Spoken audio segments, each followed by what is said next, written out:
Well, all right, welcome everyone. Thank you so much for being here for our special meeting, which I'll call to order at 6:03. Lisa, would you take a roll call, please? Mrs. Cantwell? She will be absent. Mrs. Claudia? Here. Ms. Franklin? Here.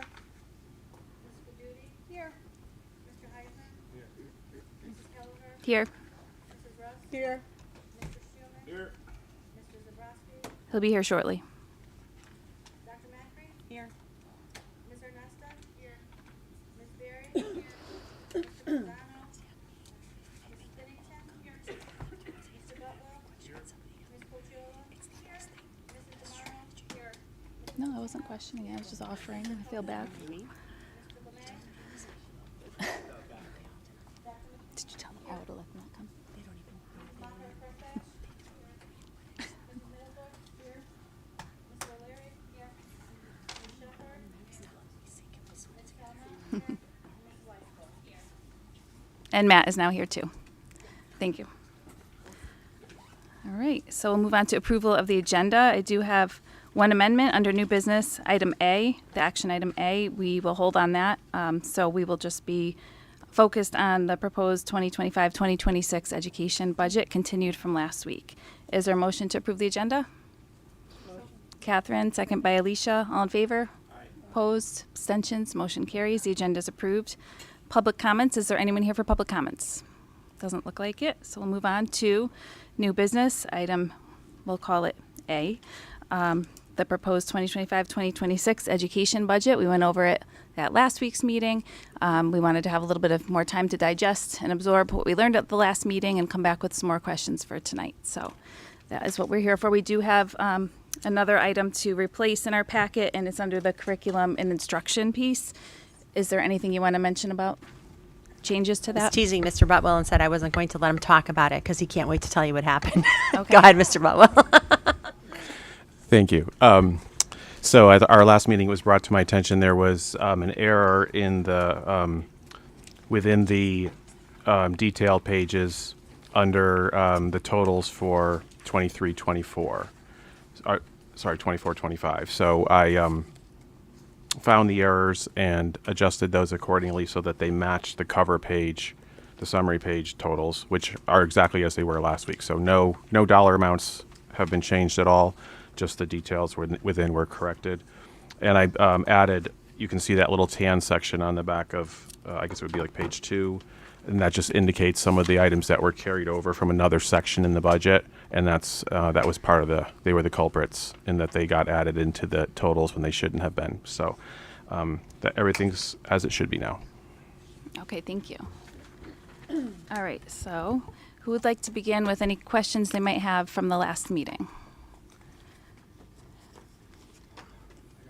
Okay, go ahead, Matt. Sure.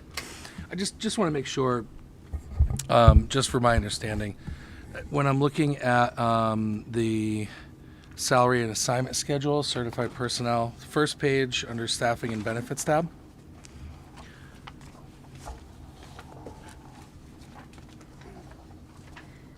And it's really just more of a I guess, a procedural question as not necessarily as much about how much is there, but under the total administrators column, there's a number of them that have grant-funded choice next to them. Is that dictated to us, or is that how we've chosen to use that money? Just Yes, it's how it was always used since I've been here. I believe there were 2 assistant principals. I think there was just one actually at the elementary that shared the position, and then our schools just kept growing. So this position can be paid for by the grant because it services so many students. okay. So the grant, there's restrictions on what the grant can be used for, but we're And this allowed is to okay, do it yeah. that way. Okay. I just want to make sure that we're not told like you have to use the money towards No. this. Okay. Not this one. All right. I will let someone else go. Other questions? Look, I'm going to take turns today. Oh, nice. All right, we know, Steve, you had questions. Did you want to Yeah. go next? So slide 24 in the budget presentation showed per pupil expenditures. Yep.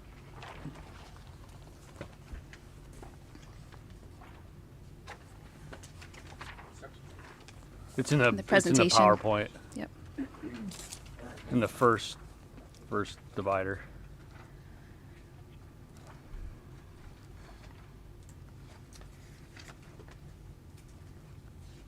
I'm just curious where this data comes from, and if there's any other data that's, comparable, that compares us to other schools within our DIRG that is available to us. All of that data, it's on the Connecticut State Department of Ed page. There's a download that they show all the towns in Connecticut. So we just selected out the DIRG D towns. And within the sheet that's posted on the website, it's the per pupil expenditure, and there's a few other columns of data for each town, but it's primarily about expenditures for students. Is that something that is easy to find on their site if we just search for it? Yeah, absolutely. All right, cool. And I can send the link to it. It's a little tricky to find, but I can certainly send the link to Lisa or have it sent to Selena. Thank you. Just keep going here. I have like 4 questions I can Sure. just run through quick. In the certified personnel section under special education, it's gonna take me a minute to find it too. So staffing and benefits, and then certified personnel, 1, 2, 3, 4, 5, it's like this. It's right on the summary page for certified personnel, where the totals are. There's 2 coaches listed within special education. I was just curious, what the 2 coaches provide for special education versus non-special education, and if they're, involved with the students on a daily basis.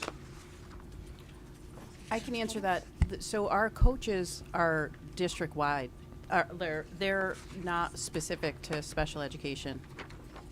Where, are you seeing somewhere where it's saying? Can you Special tell us the education, page? Sports staff. That's the page before. Yep, so it kind of rolls from there down. So is that no longer special, is that the summary? Steve, can you count the page? We should know. So I don't know if it rolls, They're not numbered, so it's hard. yeah.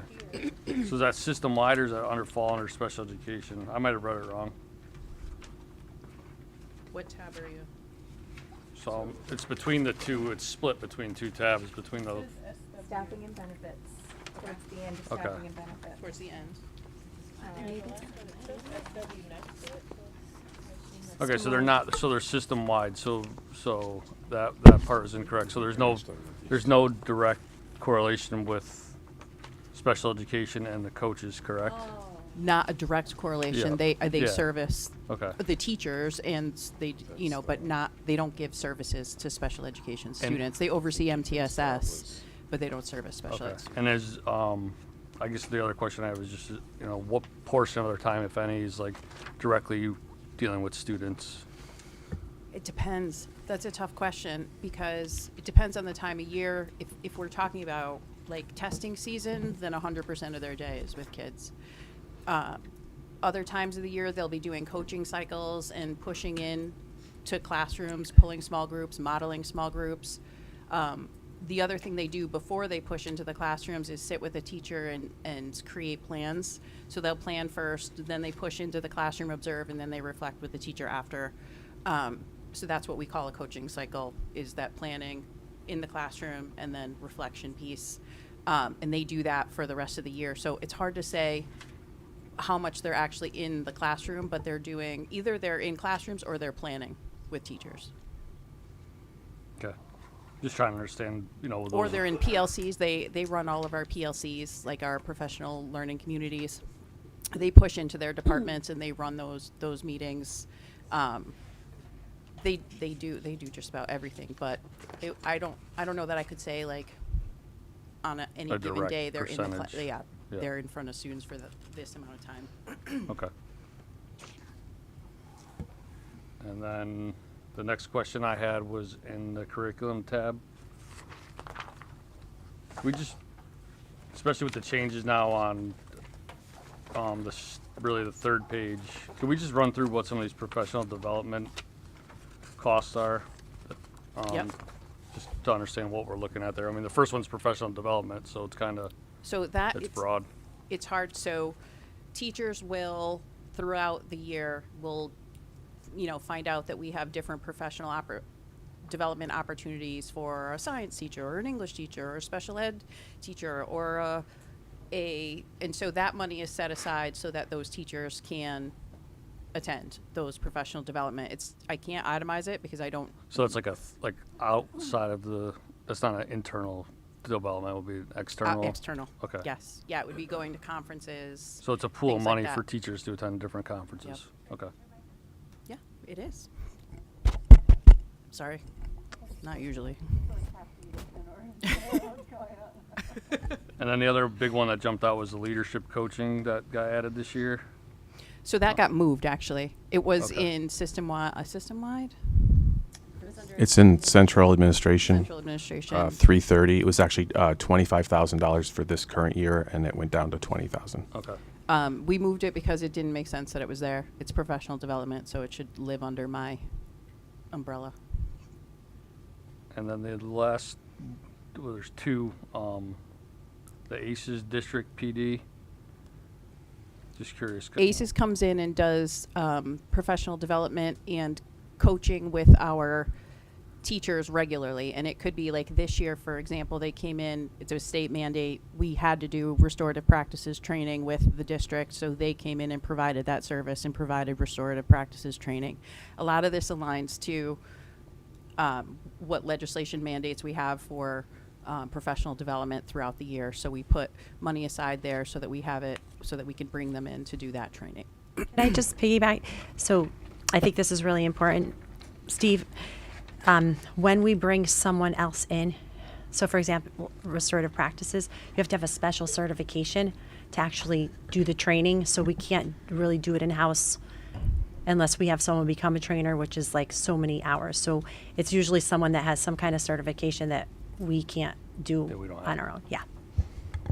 And then the last one on here, I just didn't know what it was team. So that's our teacher induction program. So the way it works is first and second year teachers, they have to, per the state, submit 4 papers. They call them based on modules that they have to go through over the 2 years. And per the amount of papers that are submitted in the district, we have to score. Like, so it's like a reciprocal thing, and we have to pay those teachers. So we put, every year we don't know what to do with this, and it comes up that we have. So this is additional staff time? Yeah, they have, Certified yeah. staff time? Yep. Okay. And they have to have a specific training to be able to do it.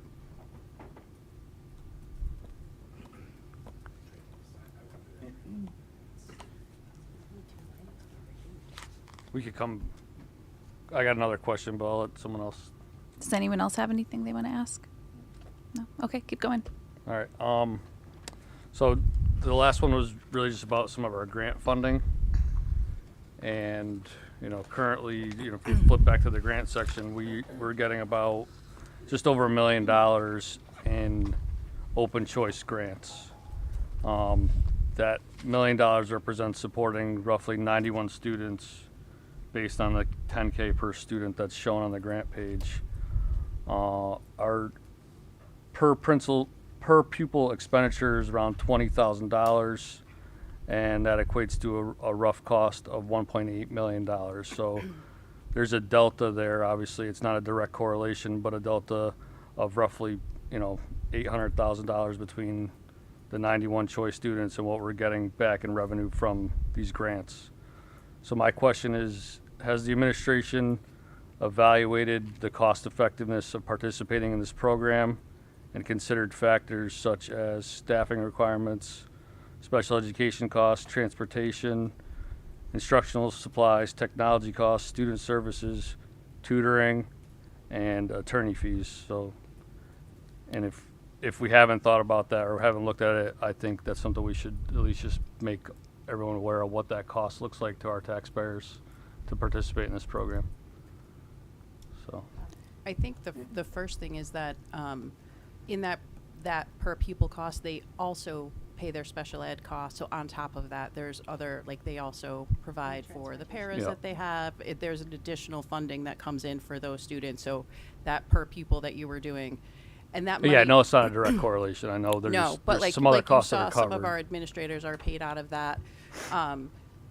I don't think that I don't know that you can do that per pupil that way. Yeah, no, because- I agree, but you know, just if you run the simple math, I mean, we would is the lose- program costing us 800,000 to run annually? Is it The costing program's us? not costing No. us. We are actually- No. We make out Yeah, we make financially. out. Just if you look But- at it from a financial perspective and nothing else. Yeah, that's all. Yeah, I mean, that's just what we're financial here for. Financial perspective. perspective. So, and just a couple of things you mentioned, transportation. They pay for. That is an additional amount of money that we receive. For students with special needs, that's an additional amount of money we receive. Yeah. We're reimbursed for paraprofessionals, whatever our students with special needs need. Also, and I don't need to tell you guys all of how it's such a beneficial program for our students here that live in Cromwell and our students who are Cromwell students through the Choice program. But just from a financial standpoint, how do I explain this? I was trying to think of like a way to make this. So, for example, you have 22 kids in your classroom. So I did this with Lisa yesterday. And I went through each grade level and I looked specifically at what we have for students. And then I said, okay, we can take 2 more kids from through the open choice program because this class size is only at 17 or something like that. And then I specifically pick by grade of where we could take students. So there's, if let's say this is a regular education student, even if it's a child with special needs because we get reimbursed, to turn on the lights, it's the same price. To get, it's all, to have Yeah. the teacher in the classroom, same price. Instructional materials, oh God, it's such a minimal cost. And then, so when you look at regular education and how much money we're given through from the reimbursement, we definitely, financially, it's very So you're cost looking effective. kind of class by like grade eh, by grade. oh, yeah. That Yeah. not hiring additional teachers to support. Yeah, I just Bringing picked students in. exactly where with Lisa yesterday, we have to do Seat a declaration. seat declaration. And I just did it yesterday. Okay. And I said, how many kids do we have in this grade? How many do we have in this grade? I'm like, I don't know. And But- that's how you were talking, losing a teacher through attrition, essentially, in a Right. previous conversation. And even with being So- able to, we could still, we can have those meaningful conversations, keep the authenticity of the program and the integrity of the program, and then yet make decisions Again, that this is wouldn't a impact. financial question. Yeah, This just is would not a impact the whether or not finances, I yeah. agree or disagree with the program, just from a Yeah. cost perspective. Yeah, So- I don't, honestly, to be honest, I don't think we could run this district without the finances that we get to this level. Yep, understood. Okay, thank you. Okay. That's all I have. All right. Last call. Anyone else have any questions? All right. Is there a motion to go forward with approving the budget? Motion. Catherine, is there a second? That was Kelly Cloutier. All in favor? Opposed? Abstentions? Motion carries. It is approved. Congratulations. Thank you very much for all your hard work, and thank you to everyone Thank for you. being here. Yeah, thank you, everyone, and thank you to the board. And we look forward to April. Board members, before you wrap up, one quick announcement. Matt. Just one quick announcement for board members. Michelle does need a representative from our board if anyone's able to. I believe you said March 14th, 19th. Okay, just reach out to me. Let me know if you're available to be on the contract negotiations for food services. Okay. I'm sorry? 4:30 to 7, March 19th. Just let me know if you're interested or available. Other than that, no other announcements. Are we canceling the February 25th meeting then? Wait a second. No. Carrie does They policy. look so excited. I know. You're the one that told me we can't because of policy. We would have a Right, very you can. slim. I just am really dying to get through it, but. I Could you won't. just do policy? Why not? No, we can do it for the March and switch facilities. sure?